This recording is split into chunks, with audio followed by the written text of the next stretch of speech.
Hello, everyone. I'm Professor Dusty Howell, and welcome to our micro-credential courses. We're taking two courses, putting them together, and we're sure you're going to learn a lot.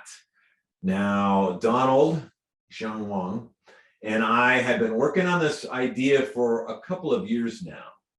And we want to share a couple of the best classes that we offer in our master's program with you. We've been working on this, we've been thinking about it and scripting it out, and we're sure you are going to like it. So basically, we have two classes back to back, 5 weeks, and then a final exam. So the first 5 weeks, we're going to talk about multimedia learning. The next 5 weeks, we jump into project management, and then we'll pull it all together. So the idea is, in the multimedia learning, we will dig into some of the best principles in multimedia learning, and you will learn about Richard Mayer. You'll learn about Clark from the University of Southern California, and both of these professors are out of California. And we'll learn the best principles that you can use to design media. These are great principles. These professors have spent years studying this material, and we're sure it's going to help you design multimedia in a better way. So to kick things off, we're going to have a project where you do some audio. And then another project where you do some image manipulation, working on images. And then a second project is where you pull these together. You put your images with your audio to create multimedia. And then a final project where you will storyboard your project out, drawing pictures of how you want your story to go. And then you will create it, and then the students in the class will critique that. I will also, and then you will create a final version of it. Now, that's just the first 5 weeks of the class. The next 5 weeks, we will get into a bigger project, and you will learn how to create a multimedia project that's bigger, that requires a team of students to work together, and you will use project management principles to create a bigger project. That's the idea for this course. We're pretty excited about it. And now what I want to do is show you the difference between just talking head. So I just shared with you an overview of what we're going to do, but I just talked. It was only narration. And talking isn't as good as if I show you a picture and talk about it. So right now, I'm going to share my screen, and I'm going to pull up a screen here. Now I'm going to tell you basically the same thing that I just shared with you, but I'm going to show you on the screen. So this is our Multimedia Learning Chinese project, and we've taken these pages here, and we've moved them into Canvas or into Moodle, into a learning management system. So when you get into the class, you will see this information, although you won't see this piece, the piece I highlighted here. So we're taking a 3-credit graduate credit class called Multimedia Design.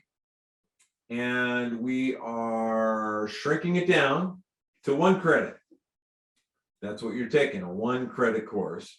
So we took the original class. This was the original 3-credit class that I've taught for well over a decade. I've taught it dozens of times. And we said, how could we teach this in a smaller version of this class that still gives a lot of great information and great learning power? And we said, all right, well, let's move this down the original 3-credit graduate class. If I was just going to teach a 1-credit graduate class, here is the types of assignments that I would require. And then we had to take it down a little further for undergrad, because you guys are undergrad. So we're teaching basically a short version of this class, but we're giving you the best of the best. So in module 1, you'll learn what is multimedia. There's 5 modules for this class. And you'll learn from Richard Clark, whom I just talked about.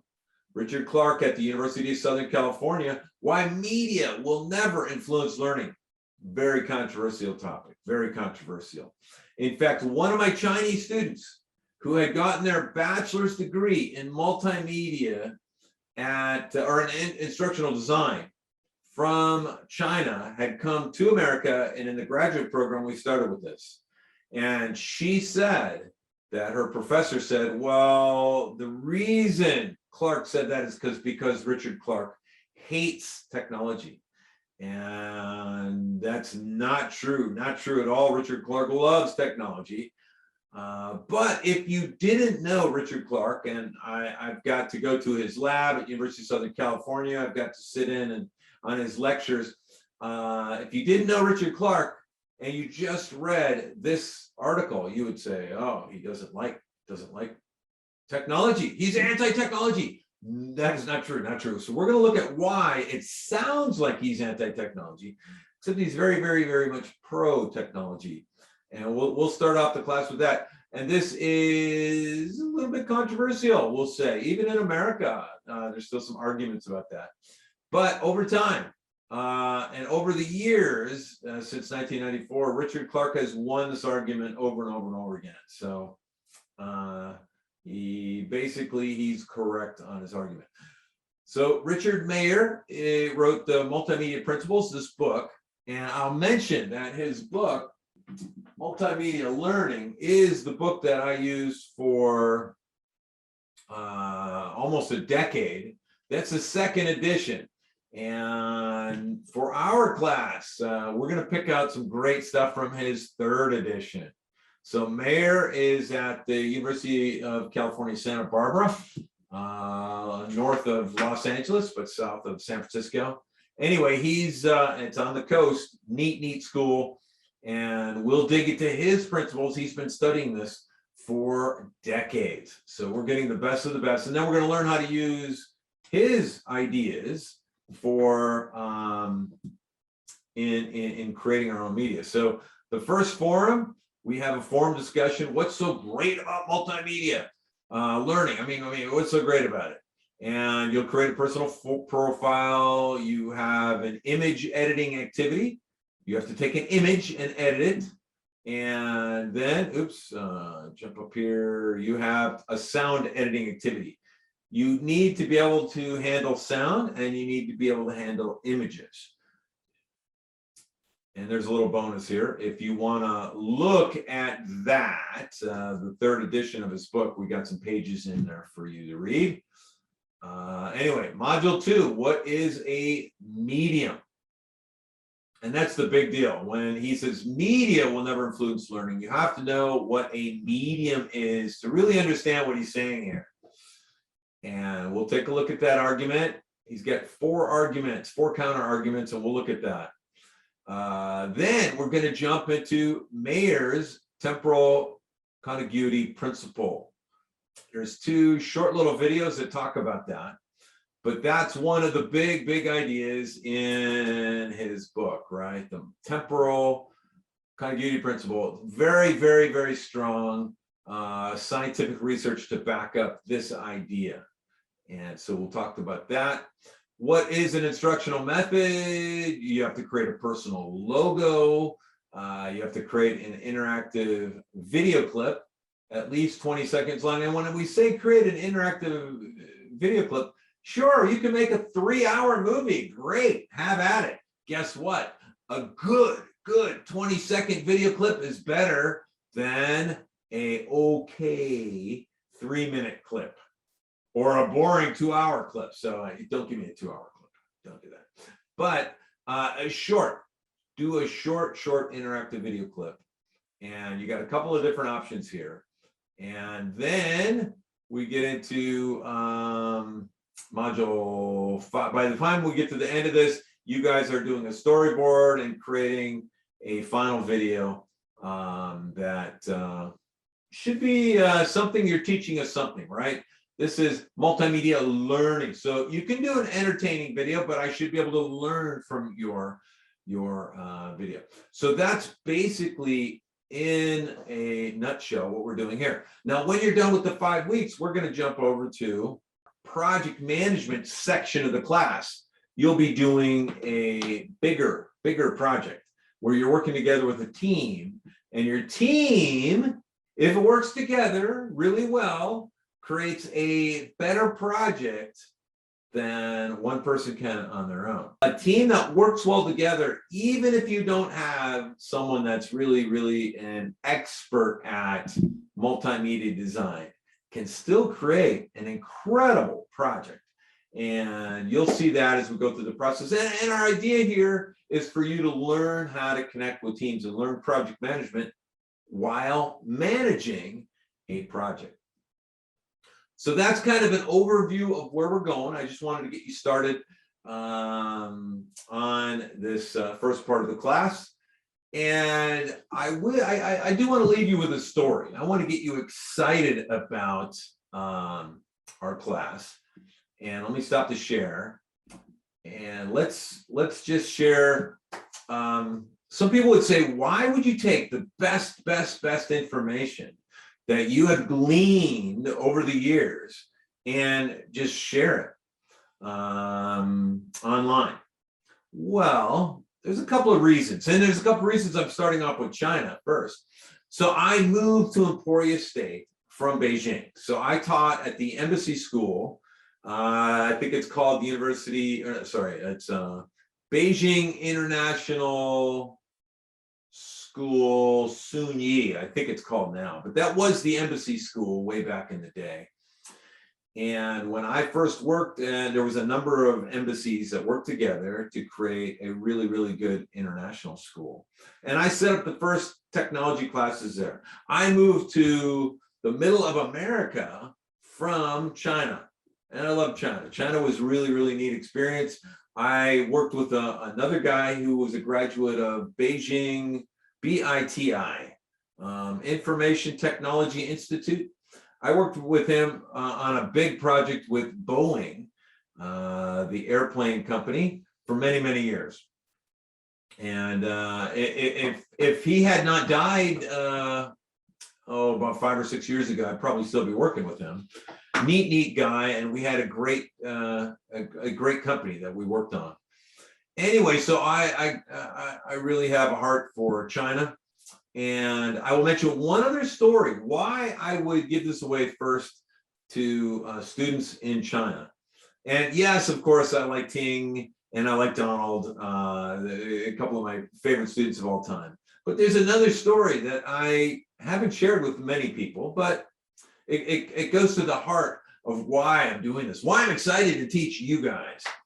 So when my dad was a teenager,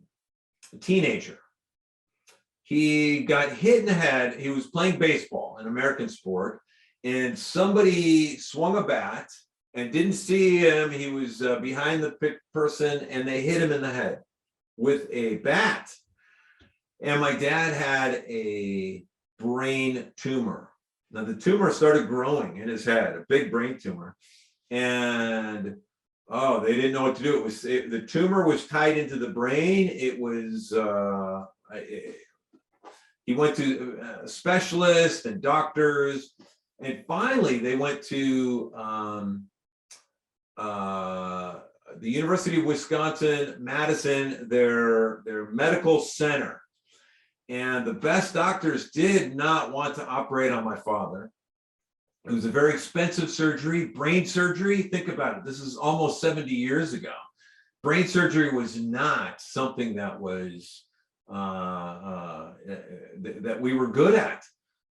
Many people died when you did brain surgery, and now we have a little kid, and he's coming in, a teenager, young teen, and no American doctor wanted to do the surgery.